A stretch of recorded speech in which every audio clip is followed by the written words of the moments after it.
എന്ത് പറയാനാണ്, ഒരുപാട് സന്തോഷം സീമാജി കണ്ടപ്പോഴേ. പിന്നെ കുറച്ച് നാളും കൂടെ നമ്മൾ കണ്ടു. കാണുമ്പോ സന്തോഷം.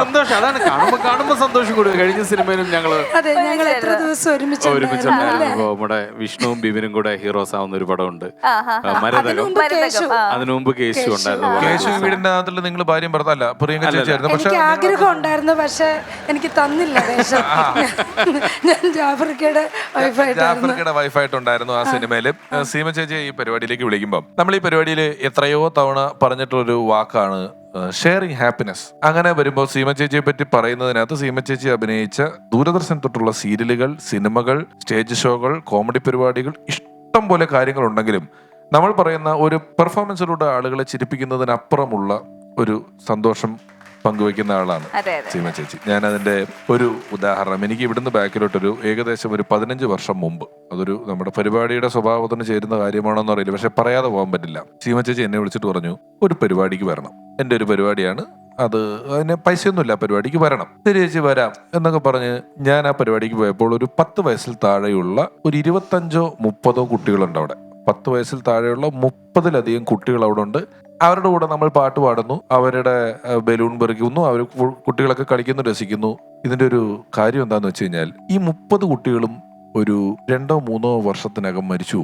ഇവരെല്ലാം ക്യാൻസർ രോഗത്തിന് അടിമപ്പെട്ടവരാണ്, രോഗികളാണ്. ഇവരുടെ ഒരു ആഗ്രഹം സാധിച്ചു കൊടുക്കുക എന്ന് പറയുന്ന ഒരു കാര്യമുണ്ടല്ലോ, ഇവർക്ക് കാണണം എന്ന് പറയുന്നു, അല്ലെ കളിക്കണമെന്ന് പറയുന്നു, അവർക്കിത് അറിയില്ല, ഇവർ കുഞ്ഞുങ്ങളാണ്. അപ്പൊ നമ്മൾ അവിടെ ചെന്നിട്ട് ഇവരെ സന്തോഷിപ്പിക്കുക എന്ന് പറഞ്ഞാൽ നമ്മൾ ഡെസ്പായി പോകും പെട്ടെന്ന്. എങ്കിലും അത്തരത്തിലൊരു ചടങ്ങിലേക്ക് ആളുകളെ കൂട്ടിക്കൊണ്ടുപോയി അവരുടെ സന്തോഷത്തിനൊക്കെ വേണ്ടി പ്രവർത്തിക്കുന്ന ഒരു വലിയ മനസ്സിന്റെ ഉടമയാണ് സീമാജി നായർ എന്ന് പറയാതിരിക്കാൻ വയ്യ. ഞാൻ പഞ്ചവർണ്ണത്തത്ത എന്ന് പറയുന്ന സിനിമയുടെ സ്ക്രിപ്റ്റ് എഴുതുമ്പോൾ അതിന്റെ ഏറ്റവും ലാസ്റ്റ് ജയറാമേട്ടൻ ഈ ഗെറ്റപ്പിലാകുന്നതിന്റെ കാരണം ഈ അസുഖമാണ്. പക്ഷെ നമ്മളത് സിനിമയിലൊരു ഷോട്ടിൽ ഒരു എക്സ്റേ കാണിച്ച് തീർക്കുന്നേ ഉള്ളൂ, കാര്യം പറയുന്നില്ല. പക്ഷെ അദ്ദേഹം ഒരു രോഗിയാണെന്ന് പോലും ആ സിനിമയിൽ എവിടെയും പറയുന്നില്ല, പറയാതെ പറഞ്ഞിട്ടേ ഉള്ളൂ. പക്ഷെ അതിനകത്ത് ചാക്കോച്ചനോട് ജയറാമേട്ടൻ പറയുന്ന ഒരു ഡയലോഗ് ഉണ്ട്, ആരുടെയെങ്കിലും ഒരാളുടെയെങ്കിലും ആഗ്രഹം നമുക്ക് സാധിച്ചു കൊടുക്കാൻ പറ്റുമെങ്കിൽ, പറ്റുന്നതാണെങ്കിൽ ചെയ്തുകൂടെ എന്ന് പറഞ്ഞ ഡയലോഗ് എഴുതുമ്പോൾ ഞാൻ സീമ ചേച്ചിയുടെ മനസ്സിൽ ഓർത്തിട്ടുണ്ട്. അത് എഴുതുന്ന സമയത്ത്, കാരണം അതിനുവേണ്ടി ശ്രമിക്കുക എന്ന് പറയുന്നത് ഒരു വലിയ കാര്യമാണ്. ആ സിനിമയിൽ സീമ ചേച്ചി അഭിനയിച്ചിട്ടുണ്ട്, അന്ന് ഞാനിത് പറഞ്ഞിട്ടില്ലെങ്കിലും ഉറപ്പായും അത് എഴുതുന്ന സമയത്ത് ഈ കാര്യം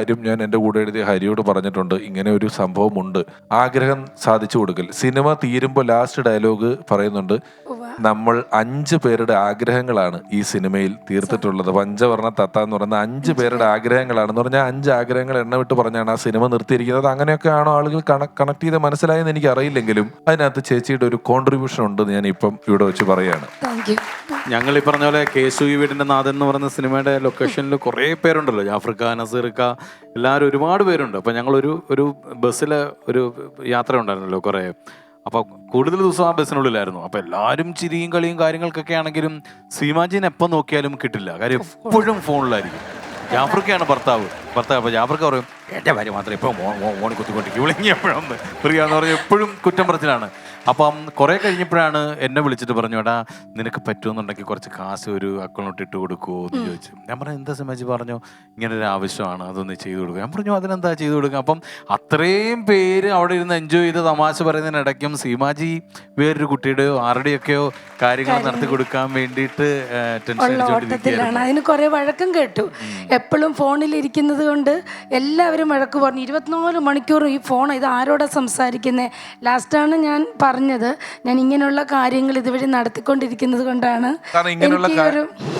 അതിന്റെ കാരണം ഇങ്ങനെയുള്ള കാര്യങ്ങൾ ചിലപ്പോൾ നമ്മൾ ഓപ്പറേറ്റ് ചെയ്യുന്നുണ്ടെങ്കിൽ നമ്മൾ ആ ഒരു സദസ്സിൽ പറയില്ല. കാരണം ഒരു വാക്കുകൊണ്ട് ആ സദസ്സിന്റെ മൊത്തം രസവും സന്തോഷവും നമ്മൾ ഇത് പറയുന്നു, നമ്മൾ ഇത് ചെയ്യുന്നു എന്നുള്ളത് കൊണ്ട് മറ്റുള്ള ഒരുപാട് ഏരിയകളിൽ നമ്മൾ ദുഃഖം കൊടുത്തുകൊണ്ട് നടക്കുന്ന ആളാവരുത്. നമ്മളിത് ചെയ്തു, ബാക്കിയുള്ളവന്റെ ഹാപ്പിനെസ് കളഞ്ഞിട്ട് വേറത്തിന് ഹാപ്പിനെസ് കൊടുക്കാൻ നമുക്ക് പറ്റില്ല. അവരുടെ ഹാപ്പിനെസ് മെയിൻറ്റെയിൻ ചെയ്തുകൊണ്ടേ ചെയ്യാൻ പറ്റുള്ളൂ. അതിൽ എന്നാണ് ഏകദേശം സീമ ചേച്ചി ഇതിലൂടെ ഇപ്പൊ ഫുൾ ടൈം ചെയ്യുന്നുണ്ട്, അഭിനയമുണ്ട്. ഏത് പോയിന്റിലാണ് സീമ ചേച്ചി ഇങ്ങനെ ഒരു തീരുമാനത്തിലോട്ട് വരുന്നതും ചെയ്യുന്നത്? സ്കൂള് മുതൽ തുടങ്ങിയ ഒരു പ്രവർത്തനമാണ് എല്ലാവർക്കും വേണ്ടി. പക്ഷെ ഇതൊരു സീരിയസ് ആയിട്ട്, അപ്പോഴൊന്നും എനിക്കതിൻ്റെ സീരിയസ്നെസ് അറിയില്ല. അമ്മ ക്യാൻസർ പേഷ്യൻ്റായിട്ട് RCCയിൽ കിടക്കുന്ന സമയത്താണ്. നമുക്കും സാമ്പത്തിക ബുദ്ധിമുട്ടുകൾ ഒരുപാടുണ്ട്. അപ്പോഴാണ് അവിടെ ഓരോരുത്തരും വന്നിട്ട് ചിലപ്പോൾ ഒരു നേരത്തെ ആഹാരത്തിനാണെങ്കിലും ശരി, ഒരു ജോഡി ഡ്രസ്സിനാണെങ്കിലും ശരി ബുദ്ധിമുട്ടുന്നത് കണ്ടിട്ടുള്ളത്. അപ്പം ഞാൻ നാടകത്തിൽ അഭിനയിക്കുക. അന്ന് ഞാൻ എൻ്റെ മനസ്സിൽ സീരിയസ് ആയിട്ട് തീരുമാനമെടുത്തു, എന്നെക്കൊണ്ടാവുന്ന രീതിയിൽ ആരെയൊക്കെ സഹായിക്കാൻ പറ്റുമോ സഹായിക്കാമെന്ന്. അത് ഇന്നും ഇങ്ങനെ തുടർന്നുകൊണ്ടിരിക്കണം. ഇതൊക്കെ ഒരു തവണയാകാം, 2 തവണ പറ്റും, ചിലർക്ക് ഇത് 10 തവണ പറ്റും. ഇത് 100ാമത്തെ തവണ ചോദിക്കുകയും പറയുകയും ചെയ്യുക എന്ന് പറയുന്നിടത്തേക്ക് എത്തുമ്പോഴേക്കും അതൊരു വലിയ പാടുള്ള കാര്യമാണ്. ഇപ്പോഴും അതെങ്ങനെയാ, അപ്പൊ അതിന്റെ ഒരു സാധ്യത എങ്ങനെയാണ് സീമ ചേച്ചി പറ്റുന്നത്? ഇത് എനിക്ക് തന്നെ ഒരു അത്ഭുതമാണ്, ഇതെങ്ങനെയാണ് ഞാൻ മുന്നോട്ട് നടത്തിക്കൊണ്ട് പോകുന്നത്. കാരണം ട്രസ്റ്റ് ഒന്നും എനിക്കില്ല സ്വന്തമായിട്ട്. പക്ഷേ വിദേശത്ത് ജോലി ചെയ്യുന്ന കുറച്ച് ആൾക്കാരുണ്ട്. അവരെല്ലാ മാസവും എന്നോട് ഇങ്ങോട്ട് ചോദിക്കും, എന്താ ചെയ്യണ്ടേ, ഈ മാസം എന്താ ചെയ്യണ്ടേ. അപ്പം ഒരു ജോർജുമ്മൻ സാറും ഫാമിലിയുണ്ട് UAE. അപ്പോൾ സാർ എൻ്റെ ഒരു ഇൻ്റർവ്യൂ കണ്ടിട്ട് സാർ എന്നെ വിളിക്കുക ചെയ്തത്. വിളിച്ചപ്പോൾ ചോദിച്ചു, സീമ ഡിസംബർ വരെ ആർക്കൊക്കെ നമുക്ക് സഹായം കൊടുക്കാൻ പറ്റുമോ നമുക്ക് സഹായം കൊടുക്കാം, സീമയുടെ അക്കൗണ്ടിലേക്ക് പൈസ ഇടാമെന്ന് പറഞ്ഞു. അപ്പോൾ ഞാൻ പറഞ്ഞു, വേണ്ട, എൻ്റെ അക്കൗണ്ടിലേക്ക് പൈസ ഇടണ്ട, അത് അർഹതപ്പെട്ട ആൾക്കാരുടെ അക്കൗണ്ട് നമ്പർ ഞാൻ അങ്ങോട്ട് അയച്ചു തരാം, അവരുടെ അക്കൗണ്ടിലേക്ക് ഇട്ടാൽ മതി എന്ന് പറഞ്ഞു. അപ്പോൾ ഡിസംബറിൽ ആ സഹായം നിൽക്കും എന്നാണ് ഞാൻ വിചാരിച്ചത്. പക്ഷേ ജാനുവരി കഴിഞ്ഞു. ജാനുവരി ഞാൻ ചോദിച്ചില്ല സാറിനോട്. സാറിൻ്റെ വൈഫ് എന്നെ വിളിച്ചിട്ട് പറഞ്ഞു, ഈ മാസം ലിസ്റ്റ് ഒന്നും ഇല്ലേന്ന് ചോദിച്ചു. അപ്പോൾ ജാനുവരിയിൽ കൊടുത്തു. അപ്പോൾ എനിക്ക് ആശ്വാസമായി. അങ്ങനെ നമ്മുടെ കൂട്ടത്തിൽ കലാകാർക്ക് തന്നെ ഈ പ്രാവശ്യവും കഴിഞ്ഞ പ്രാവശ്യവും കുറേ പേരെ എനിക്ക് സഹായിക്കാൻ പറ്റി. അങ്ങനെ ഒരു 3-4 പേരുണ്ട്. അവർക്ക് നമ്മൾ അക്കൗണ്ട് നമ്പർ അയക്കും, അവർ ഡയറക്റ്റ് അവർക്ക് അയച്ചു കൊടുത്തിട്ട് കൗണ്ടർ ഫോയിൽ എനിക്ക് അയക്കും. അപ്പം ഞാൻ എല്ലാവരെയും വിളിച്ച് പറയും, ഒരു താങ്ക്സ് പറയണം, ഇവർക്കൊക്കെ ഒരു താങ്ക്സ് വോയിസ് മെയിലോ മെസ്സേജോ ആയിട്ട് എനിക്ക് ഇട്ട് തരണമെന്ന് പറയും. അപ്പം എങ്ങനെയാണെന്ന് എനിക്കറിയില്ല പിഷാരടി, എങ്ങനെയൊക്കെയോ എൻ്റെ കാര്യങ്ങൾ അത് ഒരു അഡ്ജസ്റ്റ്മെൻറ്റിലല്ല, വളരെ നന്നായിട്ട് നടന്നു പോകുന്നുണ്ട്. അതെന്താ അറിയാമോ, ഇത് നമ്മളൊക്കെ ചിലപ്പോൾ ചെയ്യുന്ന കാര്യങ്ങൾ പറയണ്ട എന്ന് പറയുന്ന പലരും, ഞാൻ ശ്രദ്ധിച്ചിട്ടുള്ള, ഇതാരോടും പറയണ്ട എന്ന് പറയുന്ന പലരും, ഇത് പറഞ്ഞത് കൊണ്ട് കിട്ടുന്ന ഗുഡ്വിൽ വേണ്ടാത്തത് കൊണ്ട് മാത്രമല്ല പലരും പേര് പറയാത്തത്. പേര് പറഞ്ഞാൽ ചോദിക്കുന്നതിന്റെ എണ്ണം കൂടും. ചോദിക്കുന്നതിന്റെ എണ്ണം കൂടിയാൽ എല്ലാവർക്കും ചെയ്യാൻ പറ്റില്ല. ഇതുകൊണ്ടാണ് ഒരുപാട് പേര് പലതും ചെയ്യുമ്പോൾ എന്റെ പേര് പറയണ്ടെന്ന് പറയുന്നതിന്റെ കാരണം, ഇവിടെയുള്ള പ്രശ്നങ്ങൾ തീർക്കാൻ ഒരാളോ 2 ആളോ ഒരു ഗവൺമെന്റോ വിചാരിച്ചാൽ പറ്റാത്ത കാര്യമാണ്. നമ്മളിപ്പം ഒരാൾക്കൊരു സംഭവം കൊടുത്തു, ഇത് അയാൾക്ക് കിട്ടി, അവിടെ നിന്നാണ് കിട്ടുന്നത്. ഇപ്പൊ ഈ പരിപാടി കണ്ടാൽ, ഒരു അവശത അനുഭവിക്കുന്ന ഒരാൾ കണ്ടാൽ, സീമ ചേച്ചിയോടൊന്ന് ചോദിക്കാം, അവരിത് ചെയ്യുമല്ലോ എന്ന്. ഇങ്ങനെ ഒരു 100 പേര് ഒരു ദിവസം വിചാരിച്ചാൽ ഈ പറഞ്ഞ പോലെ ഫോൺ താഴെ വെക്കാൻ പറ്റാത്തൊരവസ്ഥ വരും. നമുക്കിത് ചെയ്തില്ലെങ്കിൽ നമുക്കൊരു കുറ്റബോധം വരും. എനിക്ക് കുറ്റബോധമല്ല, അങ്ങനെ ഒരു വിവരം അറിഞ്ഞാൽ പിന്നെ അന്നത്തെ ദിവസം എൻ്റെ പോക്കാണ്. പിന്നെ അവർക്ക് എങ്ങനെ ആ സഹായം എത്തിച്ചു കൊടുത്തു കഴിയുമ്പോഴേ എനിക്ക് സമാധാനം ഉണ്ടാവാറുള്ളൂ. അപ്പോൾ കഴിഞ്ഞ ദിവസവും കുവൈറ്റിൽ നിന്ന് ഒരു അൽഫോൻസ് ആൻറ്റി ഉണ്ട്. അൽഫോൻസ് ആൻറ്റി എന്നെ വിളിച്ചിട്ട് പറഞ്ഞു, എൻ്റെ പൊന്ന് സീമ, ദൈവം തമ്പുരാന് പോലും എല്ലാവരുടെ കാര്യങ്ങളും ഒരുമിച്ച് നല്ല രീതിയിൽ കൊണ്ടുപോകാൻ പറ്റുന്നില്ല.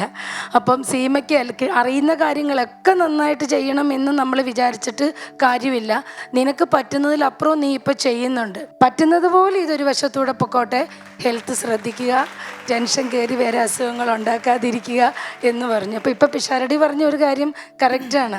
കാരണം 100 കണക്കിന് ഫോൺ കോൾസ് ദിവസവും വന്നുകൊണ്ടിരിക്കുന്നുണ്ട്. എങ്ങനെ മാനേജ് ചെയ്യുമെന്ന് ചോദിച്ചാൽ എനിക്കറിയത്തില്ല. പക്ഷെ അതിൽ കുറേ കാര്യങ്ങൾ എനിക്ക് മാനേജ് ചെയ്ത് പോകാൻ പറ്റുന്നുമുണ്ട്. ചേച്ചി, ഈ സെഗ്മെന്റിൽ വന്നിട്ടുള്ള ഇതുവരെ വന്ന എല്ലാവരുടെയും കലാജീവിതം, കലാപ്രകടനം, കലാപരമായ കഴിവുകൾ എന്നിവയാണ് നമ്മൾ ഡിസ്കസ് ചെയ്തിട്ടുള്ളതും പറഞ്ഞിട്ടുള്ളതും. പക്ഷെ നമുക്ക് ഇത്തവണ ഏതോ 2 സിനിമയുടെ പേര് വെറുതെ പറഞ്ഞു പോയതിനപ്പുറം കാര്യമായി സീമ ചേച്ചിയിലെ കലാകാരിയെ കുറിച്ച് ഇവിടെയൊന്നും പറയാൻ നമുക്ക് സമയമുണ്ടായിരുന്നില്ല.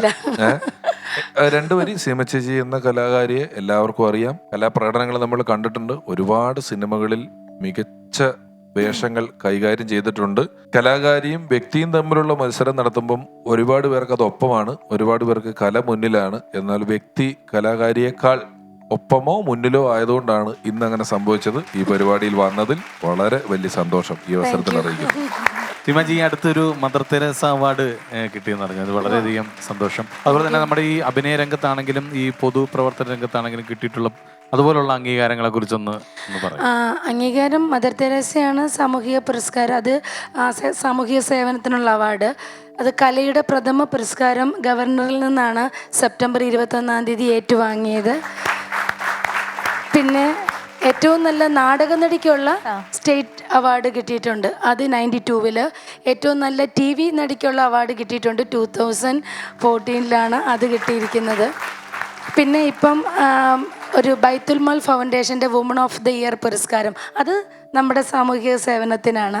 അറേബ്യൻ ഫാഷൻ ജുവലറിയുടെ വക ഒരു സാമൂഹ്യ സേവന പുരസ്കാരം എന്ന് പറഞ്ഞ് കലാഭവൻ മണിച്ചൻ്റെ പേരിലുള്ള അതും അവാർഡ് കിട്ടിയിട്ടുണ്ട്. അല്ലാതെ അവാർഡുകൾ കുറേ കിട്ടിയിട്ടുണ്ട്.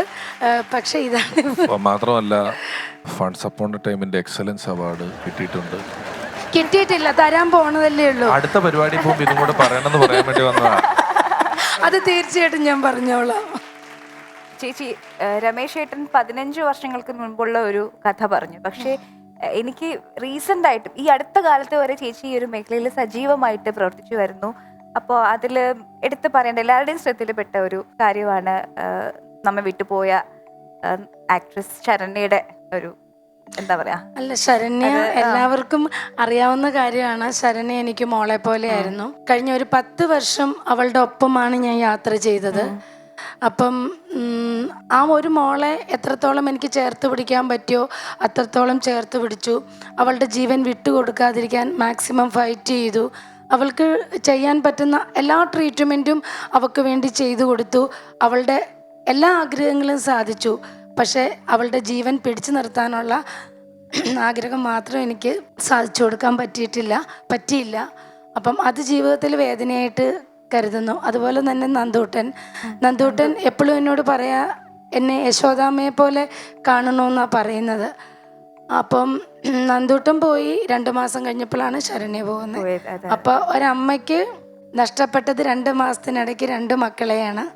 അപ്പോൾ ഞാൻ പുറത്ത് നിൽക്കുന്ന ഒരമ്മയാണെങ്കിൽ പോലും എൻ്റെ നെഞ്ചോട് ചേർത്ത് വെച്ച കുട്ടികൾ എന്നുള്ള രീതിയിൽ ആ ഒരു വിഷമം എനിക്കത് പറയാൻ പറ്റില്ല. ചേച്ചി, തീർച്ചയായിട്ടും ഞങ്ങൾക്ക് എല്ലാവർക്കും ഒരു വലിയ ഇൻസ്പിറേഷനാണ്. അപ്പോൾ നമ്മുടെ ഫ്ലോറിലെത്തിയതിൽ സന്തോഷം.